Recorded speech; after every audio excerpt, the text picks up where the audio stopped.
Resolution को पास किया जाए, ये मोशन भी ऐवान के सामने है। जो इसके हक में वो हक कहे,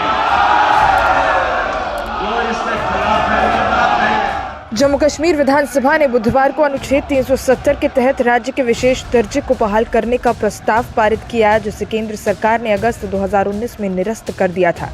नेशनल कॉन्फ्रेंस के नेता और उप मुख्यमंत्री सुरेंद्र कुमार चौधरी ने विधानसभा सत्र के तीसरे दिन ये प्रस्ताव पेश किया, जिसे विपक्षी भारतीय जनता पार्टी के कड़े विरोध के बावजूद सत्तारूढ़ दलों का समर्थन प्राप्त हुआ। इस प्रस्ताव में कहा गया कि विशेष दर्जा और संवैधानिक गारंटी जम्मू कश्मीर की पहचान, संस्कृति और अधिकारों की रक्षा में महत्वपूर्ण भूमिका निभाते हैं। विधानसभा ने जम्मू कश्मीर के लोगों के अधिकारों को एक तरफा निष्कासन पर चिंता व्यक्त की और भारत सरकार से आग्रह किया कि वो क्षेत्र के निर्वाचित प्रतिनिधियों के साथ विशेष दर्जे की बहाली के लिए बातचीत शुरू करें। प्रस्ताव में ये भी कहा गया कि बहाली की किसी भी प्रक्रिया को राष्ट्रीय एकता और राज्य की जनता की वैध आकांक्षाओं की रक्षा के अनुरूप होना चाहिए।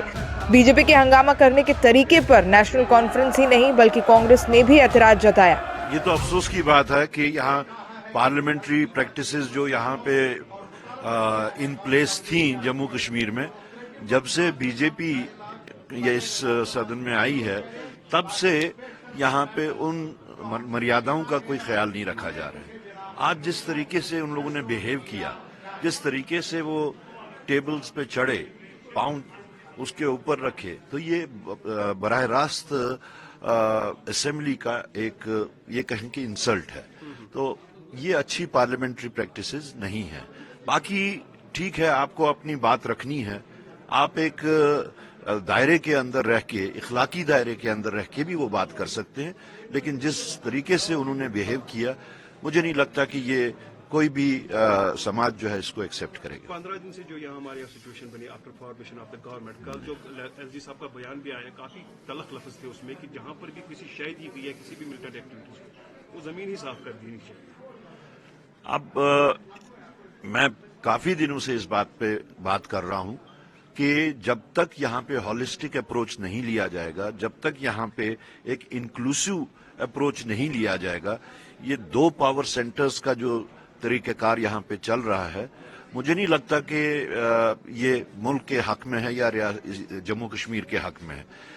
आप चाहे वो सिक्योरिटी की रिव्यू मीटिंग्स को लीजिए, चाहे सेक्रेटेरिएट में जो मुलाजमीन हैं उनको हैंडल करने की बात ले लीजिए, तो इलेक्टेड गवर्नमेंट है। मेरे ख्याल में एलजी साहब को, ऑफ कोर्स वो एक कॉन्स्टिट्यूशनल हेड हैं, हमें उसमें कोई एतराज नहीं है, उसका हमें पूरा उसका सम्मान है, लेकिन अब एक इलेक्टेड गवर्नमेंट है तो इलेक्टेड गवर्नमेंट को जो उनके इख्तियारात हैं, जो उनके हकूक हैं, उसका इस्तेमाल उनको करने देना चाहिए। और जिस तरीके से इस वक्त वो आई थिंक अभी उन्होंने शायद इस चीज को मेरे ख्याल में एक्सेप्ट नहीं किया है कि यहाँ पे इलेक्टेड गवर्नमेंट है।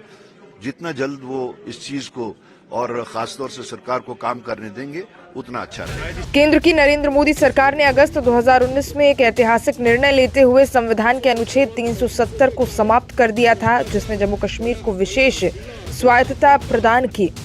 अनुच्छेद 370 के तहत जम्मू कश्मीर को अपना संविधान और ध्वज रखने का अधिकार था, जिससे उसे आंतरिक मामलों में विशेष नियंत्रण प्राप्त था, जबकि रक्षा, संचार और विदेशी मामलों का नियंत्रण केंद्र के पास था। इस संवैधानिक बदलाव के साथ ही राज्य को 2 केंद्र शासित प्रदेशों जम्मू कश्मीर और लद्दाख में विभाजित कर दिया गया। अनुच्छेद 370 को हटाने के फैसले का नेशनल कॉन्फ्रेंस, पीपल्स डेमोक्रेटिक पार्टी और अन्य क्षेत्रीय दलों ने विरोध किया। उनका तर्क था कि ये कदम क्षेत्र की स्वायत्तता और पहचान को कमजोर करता है। सुप्रीम कोर्ट की 5 जजों की संविधान पीठ ने पिछले साल 11 दिसंबर को केंद्र के इस फैसले को वैध ठहराया। इसी के साथ ही अदालत ने सितंबर 2024 तक क्षेत्र में चुनाव कराए जाने और जल्द से जल्द राज्य का दर्जा बहाल करने के निर्देश भी दिए थे। जम्मू कश्मीर विधानसभा का ये प्रस्ताव केंद्र और राज्य के बीच एक संवेदनशील मुद्दे पर चर्चा को फिर से छेड़ दिया है।